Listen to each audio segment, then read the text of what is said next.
Okay, well, it's that time of the season for the Denver Nuggets. What is next? First off, let's just start off by saying they had a great season, all things considered.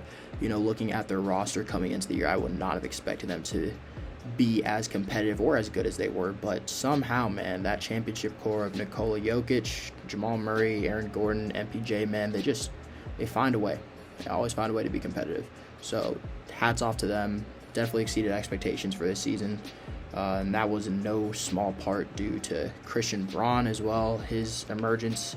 Peyton Watson, he was great. Russell Westbrook was overall, I'd say, a positive for the season. And Julian Strawther, man, showed glimpses throughout the season, and especially in that Game 6. Wow, he has some potential for sure. But obviously wasn't enough to get past the OKC Thunder, which I don't think is too crazy. The OKC Thunder are generationally good, but they exposed some glaring weaknesses with the Denver Nuggets.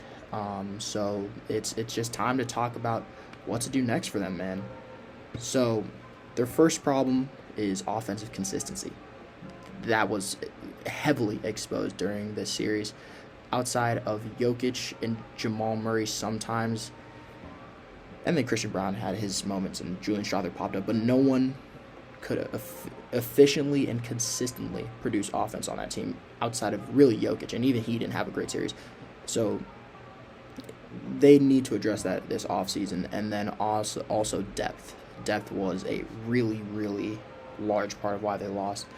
They had their core four, Christian Braun, Russell Westbrook is like their seventh best player-ish, and when that's the case, that just doesn't bode well.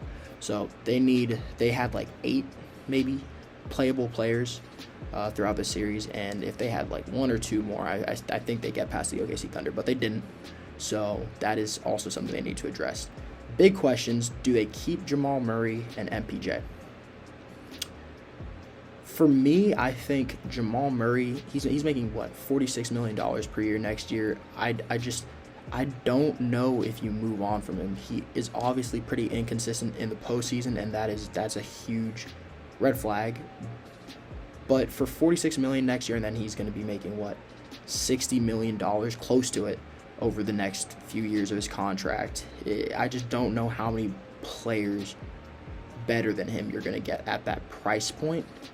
But it's definitely still something to consider, and I'll propose a couple trade ideas later on. And obviously having Jamal Murray and Jokic, that pick and roll, man, to have that to go to like in the crunch time or whenever you just need points, that is a very deadly combo. I think they just work well together. So I'm not sure if you move on from him. I think next year you do keep him and just run it back with him and see what happens. If he plays poorly next postseason, if he's inconsistent again, then we can have these conversations. But I think just for next year, you definitely try to hang on to Jamal Murray as much as you can.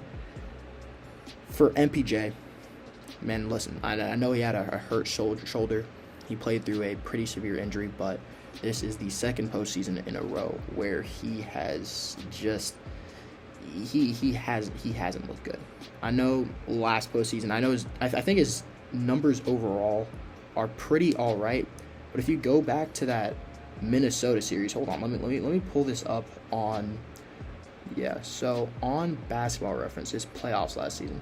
If you look at just the Minnesota series, so that 7-game series, let's select 1 through 7. So he averaged for that series 10 points, 11 points if you round up, 1 assist, 6 rebounds, less than 1 steal and 1 block, 2 turnovers per game, and he did not shoot efficiently. He shot 37% from the field, 32%, 33% if you want to round up from 3. That's unacceptable from your third option. That is simply unacceptable, and especially for the amount of money that you're paying him, you just can't have that from your third option. I realize that he can be brilliant and he has flashes, but I think if you're paying him $33 million he made this year, or he's making next year, something like that, you're paying him that much money, you're just going to need someone more consistent as your third option. So I think you move on from him next season, and you just try to shop him around this off season for sure, because 2 years in a row he's got to go. You can't afford to be wasting years of prime Jokic. When you have the best player in the world, you just need to maximize that as much as possible. So I think Jokic, Jamal, and then Aaron Gordon, if he can play as well as he did next postseason as he did this postseason, that's a really great sign. And so I think MPJ is just the odd man out, especially for the amount of money he's making. Move on from him.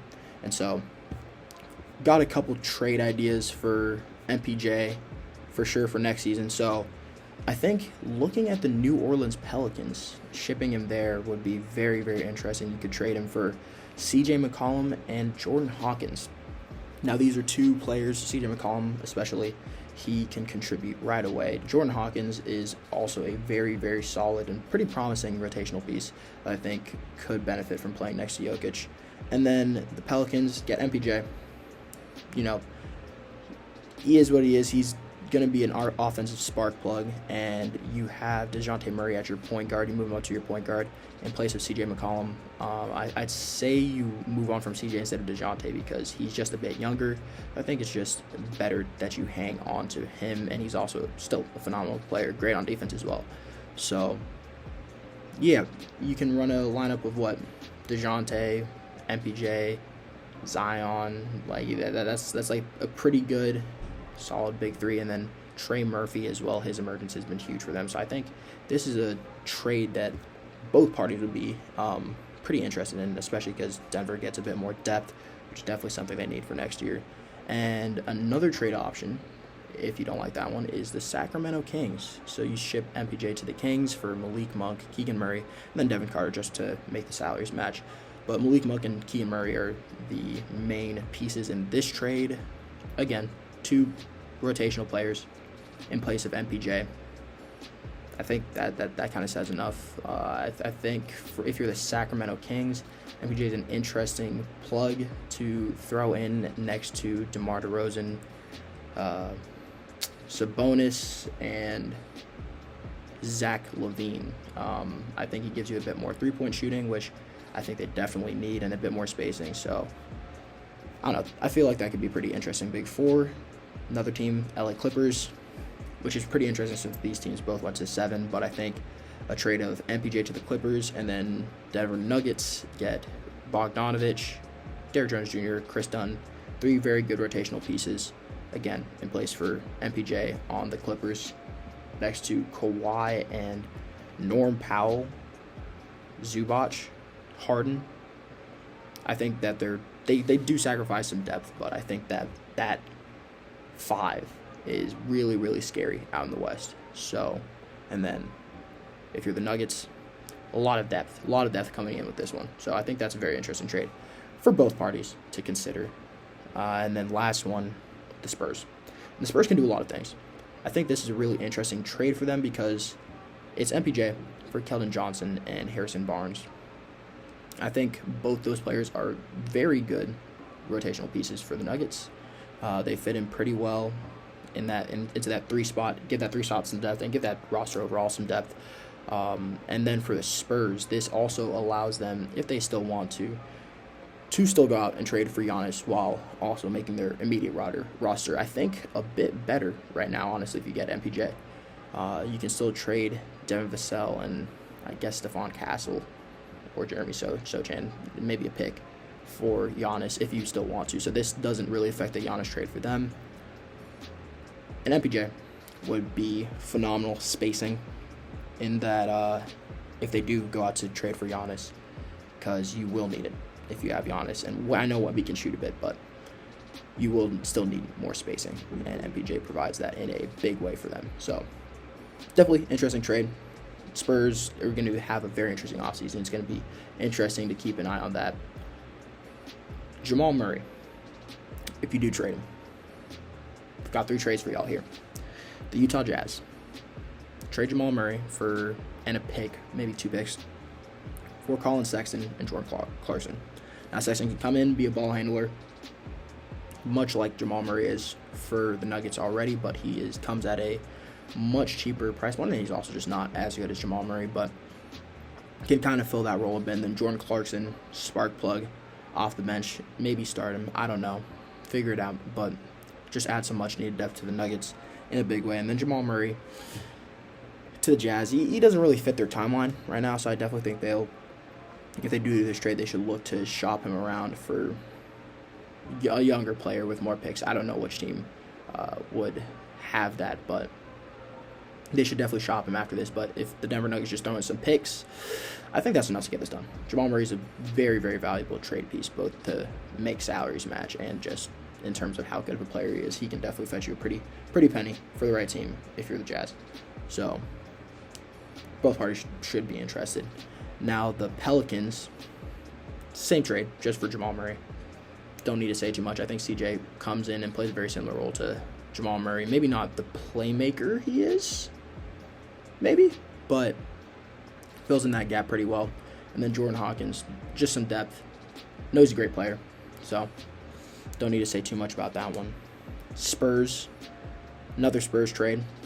If you see, I'm kind of using like the same couple, 2 to 3 teams, 4 teams for these trades, because if you look around the league, it's just moving these contracts for as good of a player as these players are, or better, and matching contracts. It's not a lot of teams can make that happen. So I think it's going to be a very interesting and maybe potentially difficult offseason for Denver in order to try and move these players. But these are just a couple ideas. Spurs, again, have a lot of cap room, so they can do this. This does affect the Giannis trade, I would think, because you're throwing in Devin Vassell, which is a large chunk of your salary. I think you could still try to trade,